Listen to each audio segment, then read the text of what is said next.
बॉलीवुड के इतिहास में कुछ ऐसे चेहरे हुए हैं जिनकी मौजूदगी भर से पर्दे पर बिजली सी दौड़ जाती थी, जिनकी अदाकारी, जिनकी पर्सनैलिटी और जिनकी मुस्कान ने करोड़ों दिलों पर राज किया। इनमें से एक नाम है विनोद खन्ना। विकी, विकी तू क्या करने लगा? जान दे यार।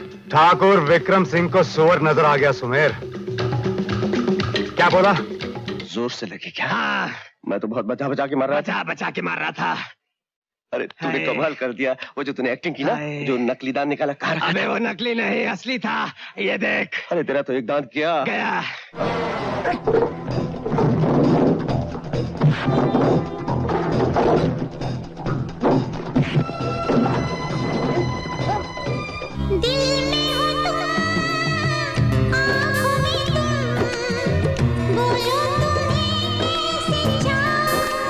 जी हाँ, वो अभिनेता जो पहले खलनायक बना, फिर नायक बना और उसके बाद संत भी बना। उनकी जिंदगी किसी फिल्म की कहानी से कम नहीं थी, जिसमें एक्शन भी था, रोमांस भी था, ड्रामा भी था और आध्यात्मिकता की शांति भी।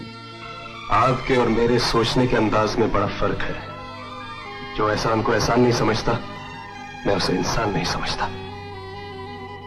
6 अक्टूबर 1946 को पेशावर में जन्मे विनोद खन्ना बंटवारे के समय अपने परिवार के साथ मुंबई आ गए। उनके पिता एक सफल बिजनेसमैन थे, लेकिन बेहद सख्त स्वभाव के पिता भी। घर का माहौल ऐसा था कि बच्चों को अनुशासन में रहना पड़ता था। इसके चलते विनोद बचपन में बेहद शर्मीले थे। स्कूल के दिनों में उन्हें स्टेज पर बोलने तक से डर लगता था। लेकिन किस्मत का खेल देखिए, यही लड़का आगे चलकर सिनेमा का सबसे बड़ा हीरो बना। कॉलेज में पढ़ाई करते करते विनोद का झुकाव थिएटर की ओर हुआ। दोस्तों के कहने पर उन्होंने एक्टिंग वर्कशॉप ज्वाइन की। घर वाले चाहते थे कि वे बिजनेस संभालें, लेकिन दिल कहता था कुछ और करना है। इसी बीच फिल्मों से उनका रिश्ता जुड़ गया। 1978 में फिल्म मन का मीत से उन्होंने डेब्यू किया। इसमें उन्होंने विलेन की भूमिका निभाई। लंबे कद, चौड़े कंधे और रौबदार आवाज ने सबको चौंका दिया। दर्शक उन्हें खलनायक के रूप में देखने लगे और फिल्म इंडस्ट्री ने उन्हें हैंडसम विलेन कहना शुरू कर दिया। उस दौर में जितने भी खलनायक पर्दे पर आते, उनमें विनोद सबसे अलग नजर आते। लेकिन दिलचस्प बात ये रही कि खलनायक बनकर भी वे लोगों के दिलों में जगह बना रहे थे और धीरे धीरे उनका आभा मंडल इतना बढ़ा कि उन्हें हीरो के रोल मिलने लगे। 70 के दशक की शुरुआत में ही उन्होंने मेरे अपने, पूरब और पश्चिम जैसी फिल्मों में काम किया और दर्शकों का ध्यान खींचा। इसके बाद उनकी गाड़ी ऐसी दौड़ी कि रुकने का नाम ही नहीं लिया। अमर अकबर एंथनी में उनका अंदाज देखिए या मुकद्दर का सिकंदर में उनकी अदाकारी। अमिताभ बच्चन जैसे सुपरस्टार के साथ स्क्रीन शेयर करते हुए भी विनोद खन्ना कहीं कम नहीं लगते थे।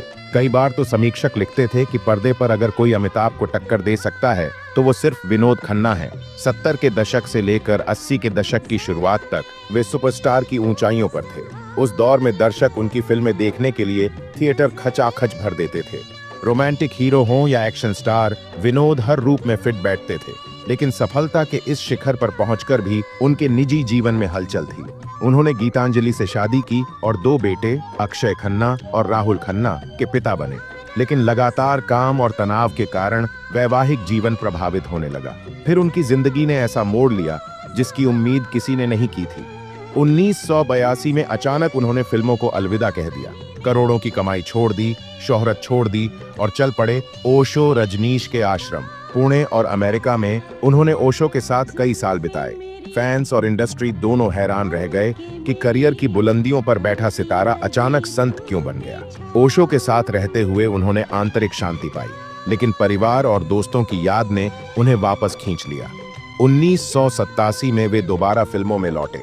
दयावान, जुर्म, चांदनी जैसी फिल्मों से उन्होंने फिर अपनी मौजूदगी दर्ज कराई। हालांकि अब इंडस्ट्री बदल चुकी थी, नए चेहरे आ गए थे। विनोद को अब मुख्य हीरो की जगह सपोर्टिंग और कैरेक्टर रोल मिलने लगे, लेकिन उनकी स्क्रीन प्रेजेंस वैसी ही थी, दमदार और प्रभावशाली।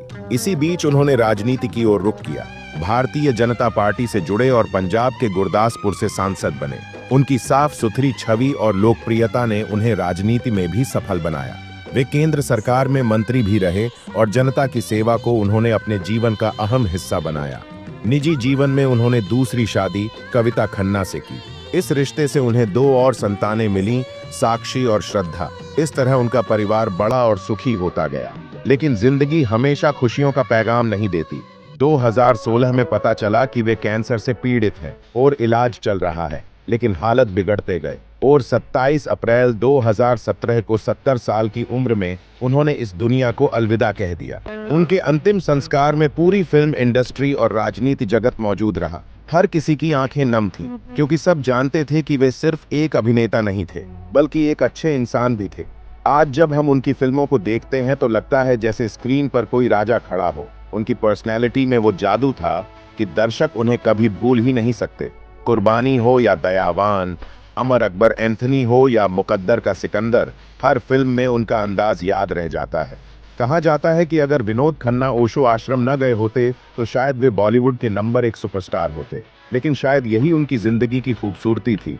शोहरत से भरे संसार में भी उन्होंने आत्मा की तलाश को चुना। विनोद खन्ना की विरासत सिर्फ फिल्मों तक सीमित नहीं है, वे राजनीति में भी याद किए जाते हैं और एक आध्यात्मिक इंसान के रूप में भी। उनकी जिंदगी हमें ये सिखाती है कि इंसान सिर्फ सफलता या शोहरत से पूरा नहीं होता, बल्कि भीतर की शांति भी उतनी ही जरूरी है। आज भी लोग उन्हें हिंदी सिनेमा के सबसे हैंडसम हीरो में गिनते हैं। उनका नाम आते ही आंखों के सामने एक ऐसा चेहरा उभरता है जो मजबूत भी है और सजीव भी, जो गंभीर भी है और मुस्कुराता भी है। विनोद खन्ना एक ऐसा सितारा जो सिर्फ सिनेमा का हिस्सा नहीं रहा, बल्कि जिसने जिंदगी को अपनी तरह से जिया। जिंदगी तो किसी का इंतजार नहीं करती दोस्त। जिंदगी तो नदी की तरह है, जो बहती रहे तो सागर से मिल जाती है, और रुक गई तो सड़ जाती है, सूख जाती है, मर जाती है। अगर आपको यह वीडियो अच्छा लगा हो तो इसे लाइक करें, अपने दोस्तों के साथ शेयर करें और हमारे चैनल को सब्सक्राइब करना ना भूलें, क्योंकि मिलते हैं एक और दमदार वीडियो में। धन्यवाद।